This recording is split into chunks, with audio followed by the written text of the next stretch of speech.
প্রায় 10 ঘন্টা পেরিয়ে গেল, এখনো আলিপুরের সরকারি অফিসে জ্বলছে আগুন। দক্ষিণ 24 পরগনা জেলা পরিষদের ভবন, সেখানে আগুন লেগেছে। 10 ঘন্টা পেরিয়ে গিয়েছে, কিন্তু 10 তলার এই বিল্ডিং এ এখনো আগুন জ্বলছে। এবং সবচেয়ে বড় বিষয়, এই যে দক্ষিণ 24 পরগনা জেলা পরিষদের যে এই অফিসের নতলায় কিন্তু প্রচুর ইভিএম মেশিন ছিল।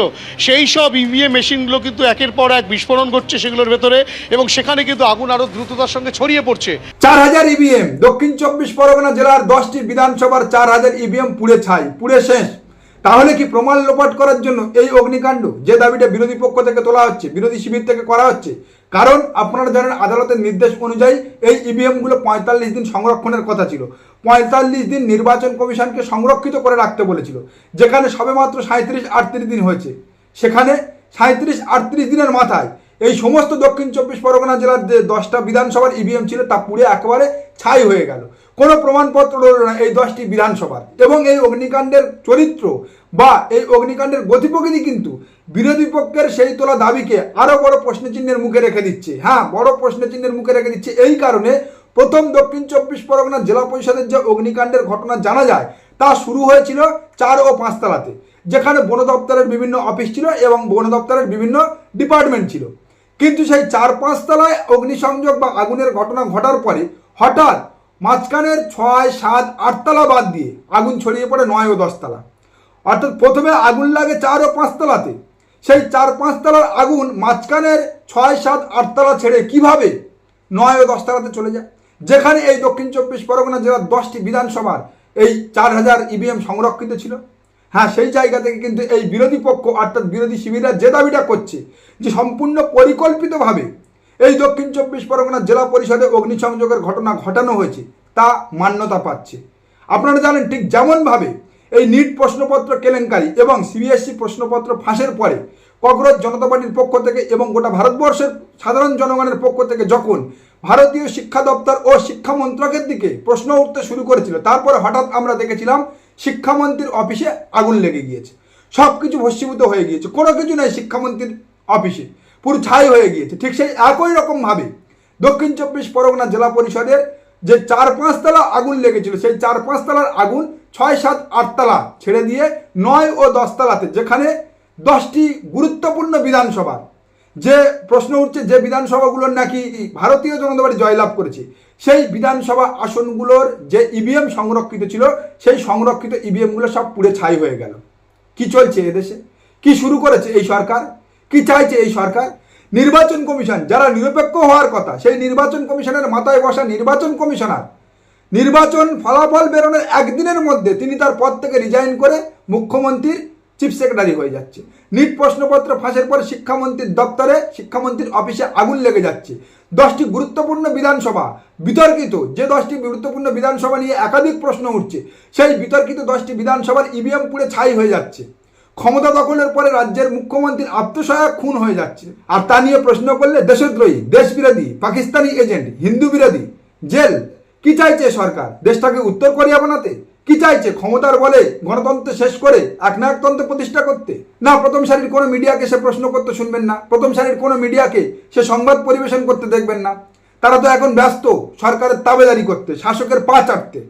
যাদের ভূমিকা হওয়া উচিত ছিল সরকারকে প্রশ্ন করা, সরকারের এই সমস্ত বিষয় নিয়ে সরকারের কাছে জবাবদিহি করা, তারা প্রশ্ন করছে বিরোধীকে। যাদের ভূমিকা হওয়া উচিত ছিল শাসককে প্রশ্ন করা, শাসকের কাছে উত্তর চাওয়া, তারা এখন বিরোধী নেতাকে চোর চোর বলতে ব্যস্ত রয়েছে। মানুষের টাকা চুরি করলেন, ভাইপো এখানে আছে, ভাইপো এখানে লুকিয়ে আছে, ভাইপো রিপাবলিকের জবাব দিতে পারছে না। চোর ভাইপো বলে বাংলার মানুষ সই চুরি করেছে, বাংলার মানুষ সই চুরি করেছে, এই বাংলার মানুষের সই চুরি করেছে, টাকা চুরি করেছে, মদ চুরি করেছে, লুকিয়ে আছে। ভাইপো পালাচ্ছে, ভাইপো পালাচ্ছে, ভাইপো পালাচ্ছে। কি মনে হয় এরা সাংবাদিক নাকি পার্টি ক্যাডার? একজন সাংবাদিক একজন নেতাকে পার্টি ক্যাডারের মতো প্রশ্ন করছে, তার বন্ধ গাড়ির বাইরে দাঁড়িয়ে পার্টি ক্যাডারের মতো অশ্লীল অপশব্দ ব্যবহার করে তাকে কিভাবে মেলাইন করা যায় সেই সমস্ত কাজ করে যাচ্ছে। আর এই পশ্চিমবাংলার নির্লজ্জ বেহায়া জনগণ এদেরকে সাংবাদিক বলে হাততালি দিচ্ছে। লজ্জা করে না এই চৈতন্য কিশোরের? লজ্জা আছে এদের? এদের দম আছে? এদের ক্ষমতা আছে এই একইভাবে নারদা নিয়ে শুভেন্দু অধিকারীকে প্রশ্ন করা? এই ক্ষমতা আছে এই রিপাবলিক বাংলা বা এই যে চাটুকার মিডিয়ার সাংবাদিকরা রয়েছে তাদের শুভেন্দু অধিকারীকে ঠিক এই একই রকমভাবে মেজো খোকা বা বুড়ি বলে সম্বোধন করা? না, আমি কোনোভাবে একজন সাংবাদিক হিসাবে সেটাকে সমর্থন করি না, কারণ সাংবাদিকতার একটা এথিক্স আছে। আর সেই জায়গা থেকে একজন সাংবাদিকের যেমন শুভেন্দু অধিকারীকে নারদা চোর বলে অভিবাদন করে প্রশ্ন করাটা উচিত নয়, তার এখতিয়ারের মধ্যে পড়ে না, ঠিক সেই একই রকমভাবে অভিষেক ব্যানার্জিকে ও ভাইপো চোর বলে প্রশ্ন ছোড়াটা তার অভিযানের মধ্যে পড়ে না। আর যারা তা করে তারা কখনো সাংবাদিক হতে পারে না। কিন্তু লজ্জার বিষয় হচ্ছে পশ্চিমবাংলার মেন স্ট্রিম সংবাদ মাধ্যমগুলোর সাংবাদিকদের এটাই মেন ক্যারেক্টারের বৈশিষ্ট্য হয়ে দাঁড়িয়েছে, এটাই চারিত্রিক বৈশিষ্ট্য হয়ে দাঁড়িয়েছে। তাই পশ্চিমবাংলার জনগণ মাথা পেতে মেনে নিচ্ছে, তাদেরকে সাংবাদিক বলে মাথায় তুলে নাচছে। আর এই করে করে এরা এই ভারতবর্ষের সংবাদ মাধ্যমের মান, সংবাদ মাধ্যমের স্থান 159 এনে দাঁড় করিয়ে দিয়েছে। হ্যাঁ, তবে এরা 159 নামলেও এদের ইন্টেলিজেন্স কিন্তু হেভি স্ট্রং।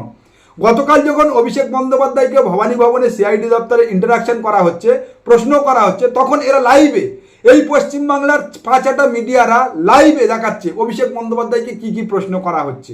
অভিষেক বন্দ্যোপাধ্যায় মেজাজ হারাচ্ছে, সিআইডির প্রশ্নে অভিষেক বন্দ্যোপাধ্যায় নাকি মেজাজ হারাচ্ছে, সেটাও এরা তাদের লাইভে দেখাচ্ছে। মানে যখন অভিষেক বন্দ্যোপাধ্যায় সেখানে অর্থাৎ এই ভবানী ভবনে সিআইডির ইন্টারাকশনের মধ্যে বসে রয়েছে। আর সেই জায়গা থেকে একটা প্রশ্ন তো স্বাভাবিকভাবে উঠে আসছে, যদি তা সত্যি হয় তাহলে এই সিআইডি দপ্তর থেকে নিশ্চয়ই খবর ফাঁস হয়েছে বা লিক হয়েছে, যে কারণে এরা দেখাতে পারছে সেগুলোকে। আর যদি তা না হয় তাহলে এরা অতিরঞ্জিত করে মন গড়া কাহিনী গতকালকে শুনিয়েছে। এখন যদি সিআইডি দপ্তর থেকে বলে না তাদের কাছে এর থেকে প্রশ্ন কোনোভাবে ফাঁস হয়নি বা কোনোভাবে প্রশ্ন বেরিয়ে আসেনি, মিডিয়া মিথ্যা দেখিয়েছে, তাহলে সিআইডির উচিত এই সমস্ত মিডিয়ার বিরুদ্ধে মামলা করা। আর যদি সিআইডি মামলা না করে তাহলে এটা বুঝে নিতে হবে এর পিছনে সম্পূর্ণ রাজনৈতিক ভ্যান্ডেটা জড়িয়ে রয়েছে।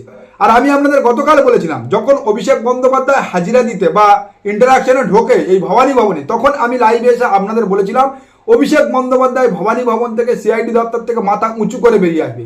মিলেছে তো আমার কথা? না, আমি এই গদি মিডিয়া বা 5-6টা মিডিয়ার মতো ইন্টেলিজেন্স দিয়ে বলছি না, বা তাদের মতো ওই প্রশ্নপত্র দেখাচ্ছি না লাইভে এসে কি প্রশ্ন করা হচ্ছে, অভিষেক বন্দ্যোপাধ্যায় মেজাজ হারাচ্ছে। আমি বলেছিলাম এই যে মামলাটা, এই যে ইন্টারাকশন, তার বেস বা তার ভিত্তি দেখে, যে মামলাটা সম্পূর্ণ পরিকল্পিতভাবে, যে মামলার কোনো রকম বেস নেই, যে মামলার কোনো রকম ভিত্তি নেই, সম্পূর্ণ একটা রাজনৈতিক ভ্যান্ডেটা বা রাজনৈতিক উদ্দেশ্য সফল করার জন্য পরিকল্পিতভাবে সাজানো হয়েছে, সেই মামলায় অভিষেক বন্দ্যোপাধ্যায়ের গ্রেপ্তারি তো ছাড়ুন, এই যে 5 ঘন্টা 6 ঘন্টা জিজ্ঞাসাবাদ করা হয়েছে সেটাও অনধিকার চর্চার মধ্যে পড়ে। হ্যাঁ, একজন সাংবাদিক হিসাবে, সংবিধানের 4র্থ স্তম্ভ হিসাবে এই সামান্য কথাটা তুলে ধরার জন্য কোনো বড় সেপোলজিস্ট হওয়ার প্রয়োজন হয় না। আর আমি সেই জায়গা থেকে গতকাল আপনাদের জানিয়েছিলাম অভিষেক বন্দ্যোপাধ্যায় মাথা উঁচু করে বেরিয়ে আসবে, তাই হয়েছে। আর আমি যে কথা বারবার আপনাদের বলছি, এই যে অভিষেক বন্দ্যোপাধ্যায়কে বারবার দাগিয়ে দেওয়া হচ্ছে, অভিষেক বন্দ্যোপাধ্যায়কে চোর চোর বলা হচ্ছে, ও যে সমস্ত তৃণমূল কংগ্রেস থেকে এই যে গাদ্দার বেইমান যে সমস্ত এমএলএ এমপিরা চলে গিয়েছে বিদ্রোহী তকমা দিয়ে, যারা অভিষেক বন্দ্যোপাধ্যায়ের বিরুদ্ধে বিষোদ্গার করছে, তাদের প্রত্যেকের মুখে কিন্তু ওই একটাই কথা অভিষেক বন্দ্যোপাধ্যায়কে নিয়ে। ঠিক আপনাদের মনে পড়বে কি জানি না, আমি আপনাদেরকে বলেছিলাম শুভেন্দু অধিকারীও এই একই রকমভাবে অভিষেক বন্দ্যোপাধ্যায়ের বিরুদ্ধে অভিযোগ তুলে তৃণমূল কংগ্রেস ত্যাগ করেছিল। আর আজকে সেই একই কথা কিন্তু এই বিদ্রোহী বিধায়ক বা এই বিদ্রোহী যে সমস্ত বেইমান এমপিরা রয়েছে তাদের মুখ থেকে শোনা যাচ্ছে। অর্থাৎ এর থেকে দিনের আলোর মতো স্পষ্ট, মমতা বন্দ্যোপাধ্যায় ভারতীয় জনতা পার্টির মূল শত্রু নয়, মমতা বন্দ্যোপাধ্যায় মূল টার্গেট নয়। বর্তমান শাসক দল, বর্তমান সরকার ও ভারতীয় জনতা পার্টির মূল টার্গেট, মূল শত্রু হচ্ছে অভিষেক বন্দ্যোপাধ্যায়। আর তার কারণ হিসাবে আমি আপনাদের যে কথা বারবার জানিয়েছি, আবারও বলছি, তারা যেটা আন্দাজ করে নিয়েছে যে মমতা বন্দ্যোপাধ্যায়ের বয়স 71 হয়ে গিয়েছে, 71। মমতা বন্দ্যোপাধ্যায় শারীরিকভাবে খুব বেশি দিন আর সক্ষম থাকবে না। তাই যদি আগামী দিনে এই যে গাদ্দার বেইমানদের তারা নিয়ে চলে গিয়েছে, তারপরেও তৃণমূল কংগ্রেসকে কেউ আগিয়ে নিয়ে যেতে পারে, তৃণমূল কংগ্রেসের লিগাসিকেও বহন করতে পারে, তা একমাত্র অভিষেক বন্দ্যোপাধ্যায়ের দ্বারা সম্ভব। আর সেই জায়গা থেকে অভিষেক বন্দ্যোপাধ্যায়কে পরিকল্পিতভাবে মেলায়ন করলে, অভিষেক বন্দ্যোপাধ্যায়ের রাজনৈতিক ভাবমূর্তি পরিকল্পিতভাবে নষ্ট করতে পারলে, তাহলে আগামী দিনে এই তৃণমূল কংগ্রেসের যে লিগাসি, তৃণমূল কংগ্রেসের যে আগাম ভবিষ্যৎ, তা খুব সুন্দরভাবে নষ্ট করে দেওয়া যাবে। কারণ এই বারবার এই গোয়েবেলস থিওরি আউড়ে একই কথা বলে যে অভিষেক বন্দ্যোপাধ্যায়ের জন্য দল ছেড়েছি, অভিষেক বন্দ্যোপাধ্যায় খারাপ, অভিষেক বন্দ্যোপাধ্যায় প্যারাটুপার পলিটিশিয়ান, অভিষেক বন্দ্যোপাধ্যায় বসগিরি চালায়, অভিষেক বন্দ্যোপাধ্যায় ছড়ি ঘোরায়, সবাইকে চাকর মনে করে, এই একই কথা বলে বলে আসলে এই ভারতীয় জনতা পার্টি বা বর্তমান শাসক দল চাইছে তৃণমূল কংগ্রেসের এখনো পর্যন্ত যে একনিষ্ঠ কর্মী সমর্থকরা আছে তাদের মনের মধ্যে থেকে অভিষেক বন্দ্যোপাধ্যায়ের জায়গাটা নষ্ট করতে, অভিষেক বন্দ্যোপাধ্যায়ের ভাবমূর্তিটা মেলায়ন করতে। আর যা সফল হলে আগামী দিনে এই পশ্চিমবাংলায় ভারতীয় জনতা পার্টি একামাটে গোল দেবে। হ্যাঁ, অনেকে বলবে আমি অভিষেক বন্দ্যোপাধ্যায়কে ঢাল করছি, কিন্তু আমি একবারের জন্য অভিষেক বন্দ্যোপাধ্যায়কে ডিপেন্ড করার জন্য এখানে বসিনি। আমি বারবার যে তথ্যটা আপনাদের সামনে তুলে ধরছি, এই যে খেলাটা হচ্ছে, এই যে চারিদিকে জনরোজ বলে চোর চোর বলে যে স্লোগান দেওয়া হচ্ছে, এটা চাইছে তৃণমূল কংগ্রেসের ভাবমূর্তি যে চোরগুলো চলে গিয়েছে তারপরেও তৃণমূল কংগ্রেসের বিরুদ্ধে বর্তমান রাখতে। কারণ 1/3 চোর তৃণমূল কংগ্রেসের নেতারা তো চলে গিয়েছে ভারতীয় জনতা পার্টি, তাদের বিরুদ্ধে কিন্তু এই সমস্ত অভিযোগ উঠছে না, তাদের বিরুদ্ধে কোথাও চোর চোর বলছে না, ডিম ছুটছে না। এখনো পর্যন্ত তৃণমূল কংগ্রেসের সঙ্গে যারা রয়েছে তাদের ওপরে এই ডিম ছোড়া, এই চোর চোর বলে তৃণমূল কংগ্রেসকে দাগিয়ে রাখতে চাইছে আর তাদেরকে সেফসাইড করতে চাইছে। এবং এই যে তৃণমূল অভিষেক বন্দ্যোপাধ্যায়কে মেলাইন করা, মমতা বন্দ্যোপাধ্যায়কে হ্যারাসমেন্ট করা এবং এই চোর চোর চোর চোর বলে যে পরিবেশটা তৈরি করে দিচ্ছে, তারা চাইছে এর মধ্যে দিয়ে পশ্চিমবাংলার সাধারণ জনমানুষের তারা যে অপকর্ম করছে সেগুলোকে ঢাকা দিয়ে তৃণমূল কংগ্রেসের দিকে নজরটা ঘুরিয়ে রাখতে। কারণ বর্তমান এই সরকার ক্ষমতায় আসার পর থেকে তারা যে সমস্ত প্রতিশ্রুতিগুলো দিয়েছিল তার মধ্যে তো একটাও এখনো পর্যন্ত পূরণ করতে পারেনি। অন্নপূর্ণা ভাণ্ডারটাও এখনো পর্যন্ত সাকসেসফুলভাবে দিতে পারেনি। যদিও মিডিয়া দেখাচ্ছে 80% কাজ হয়ে গিয়েছে, জানি না তাহলে আগামী 4 বছর 11 মাসে তারা কি করবে, গরুর দুধে সোনাটোনা খুঁজে পাবে কিনা তারাই বলতে পারবে। কিন্তু 1%ও কাজ করেছে? বাস্তবে একটু দেখুন তো, 1%ও কাজ করেছে? 450 টাকায় গ্যাস, দিল্লি বিহারের দামে পেট্রোল ডিজেল এবং 200 ইউনিট কারেন্ট ফি, একটাও প্রতিশ্রুতি তারা পূরণ করেনি।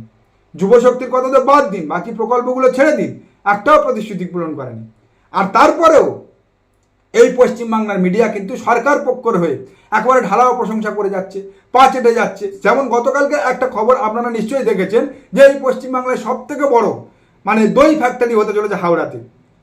আমুল সব থেকে বড় দই ফ্যাক্টরি করতে চলেছে। সংবাদ মাধ্যম আমাদের পশ্চিমবাংলার মেনস্ট্রিম মিডিয়া দেখাচ্ছে কি যে নতুন সরকার আসার পরে পশ্চিমবাংলায় শিল্পের আগমন, পশ্চিমবাংলায় শিল্প আসছে। আরে লজ্জা করো নির্লজ্জ বেহায়া সংবাদ মাধ্যম ও মিডিয়া। এই যে আমুল কোম্পানি যে 600 কোটি টাকার বিনিয়োগ করছে মমতা বন্দ্যোপাধ্যায়ের সঙ্গে 2024-25 অর্থবর্ষে, হ্যাঁ প্রমাণ দেখে নিন, 2024-25 অর্থবর্ষে মমতা বন্দ্যোপাধ্যায়ের সঙ্গে আমুল কোম্পানির মৌ স্বাক্ষর হয়েছিল, অর্থাৎ বিগত সরকারের সঙ্গে মৌ স্বাক্ষর হয়েছিল। সেই মৌ স্বাক্ষর অনুযায়ী বর্তমানে তারা হাওড়াতে ফ্যাক্টরিটা করছে। আর এই নির্লজ্জ বেহায়া দোকান কাটা মিডিয়া যারা সেদিনকেও এই খবর দেখিয়েছিল এই আমুলের মৌ স্বাক্ষর, তারা সেটাকে সম্পূর্ণ ঢেকে দিয়ে, সম্পূর্ণ চেপে দিয়ে আজকের সরকারের তাবেদারি করার জন্য, সরকারকে খুশি করার জন্য এই সরকারের আমলে শিল্প আসছে দেখাচ্ছে। যেমনভাবে গোটা বিশ্ববাজারে তেলের আমদানি সঠিক থাকলেও, তেলের বাজার নিয়ন্ত্রিত থাকলেও এই ভারতবর্ষে কেবলমাত্র তেল এই যুদ্ধকালীন অজুহাত দেখিয়ে তেলের আমদানি বন্ধ, রাষ্ট্রের পাশে থাকুন, তেল অপচয় বন্ধ করুন বলে এই মিডিয়া সরকারের তাবেদারি করছে। की बार ट्रंप सरकार। इस बीच एक और बड़ी जानकारी मिल रही है। हॉर्मुज स्ट्रेट में हमले में 3 भारतीयों की मौत की जानकारी। ओमान तट के पास अमेरिका ने हमला किया था। হ্যাঁ, বিশ্বগুরুর পরম মিত্র আপকি বাত তাম তরকার, ডোনাল্ড ট্রাম্প তরকার প্রতার করে এসেছিল। আর সেই বিশ্বগুরুর পরম মিত্র গত 2 সপ্তাহে ভারতবর্ষের 3টে দুটো ট্যাঙ্কার ওই যেগুলা তেল বা গ্যাস আনে এবং একটি পণ্যবাহী জাহাজের উপরে মিসাইল অ্যাটাক করেছে, ধ্বংস করে দিয়েছে। আর ভারতবর্ষের গদি মিডিয়া দেখাচ্ছে কি তেলের সংকট চলছে। আরে কেন সংকট চলছে সেটা তো বলো।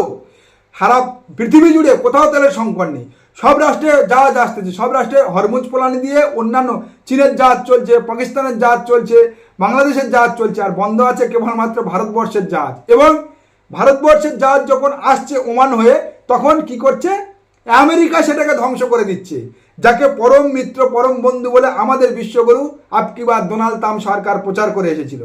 আর এই নির্লজ্জ বেহায়া মিডিয়া সে খবর না দেখিয়ে সরকারের পাশে থাকো তেল সংকট চলছে।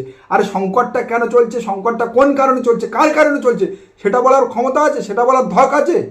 না, এই ভারতবর্ষের মিডিয়ার সেটা বলার দগ নেই। আর যে কারণে আজকের ভারতবর্ষের গণতন্ত্র বিপন্ন, যে কারণে আজকের ভারতবর্ষের গণতন্ত্র আস্তে আস্তে ডিক্টেটরশিপের দিকে চলে যাচ্ছে। লিখে রাখবেন, যদি আগামী দিনে এই ভারতবর্ষ ডিক্টেটরশিপের দিকে চলে যায়, ডিক্টেটরদের হাতে চলে যায়, তাহলে তার জন্য এক ও অন্যতম দায়ী থাকবে এই গদি মিডিয়া, এই পাঁচাটা মিডিয়া। তাই সমস্ত ভারতবর্ষের জনগণকে বলবে, ঠিক যেমনভাবে এই কংগ্রেস জনতা পার্টির মিটিংয়ে এই গদি মিডিয়াকে তাড়া করেছিল, সব জায়গায় যেখানে এই গদি মিডিয়াকে দেখবেন তাড়া করুন, প্রশ্ন করুন। গতকাল যেমন ময়ূক রঞ্জনকে তাড়া করে জয় বাংলা বলিয়ে কেক খাইয়েছে, কারণ এরাই হচ্ছে ভারতবর্ষের গণতন্ত্র ধ্বংসের এক ও অন্যতম নায়ক। এদের কারণে আজকের ভারতবর্ষের গণতন্ত্র ধ্বংস হয়ে যাচ্ছে।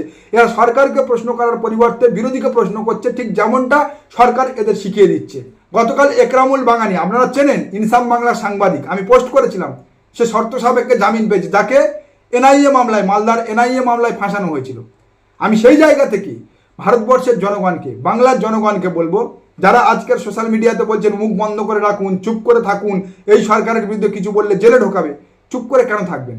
ফ্যাসিবাদের বিরুদ্ধে কথা বলার জন্য, ফ্যাসিবাদের বিরুদ্ধে আওয়াজ তোলার জন্য যদি জেলে যেতে হয়, সেটা অসম্মানের নয়, সেটা সম্মানের, সেটা গর্বের। তাই এই একরামুল বাগানি হোক বা প্রবীর বিশ্বাস হোক, একদিন না একদিন তারা ছাড়া পাবে, একদিন না একদিন তারা বাইরে বেরিয়ে আসবে। কিন্তু যদি আপনি আওয়াজ তোলা বন্ধ করেন, তাহলে তো আপনিও গদি মিডিয়ার দলে নাম লেখালেন। কারণ যে চুরি করে আর যে চোরের সাথ দেয়, দুজনেই সমান দোষী। তাই ফ্যাসিবাদের বিরুদ্ধে আওয়াজ তুলুন। ফ্যাসিবাদ কখনো গণতন্ত্রকে ছাপিয়ে যেতে পারে না। ফ্যাসিবাদের বিরুদ্ধে আওয়াজ তোলার জন্য যদি আপনার জেলে যেতে হয়, আপনাকে ফাঁসি চড়তে হয়, সেটা আপনার জন্য অসম্মানের নয়, লজ্জার নয়, সেটা আপনার জন্য গর্বের।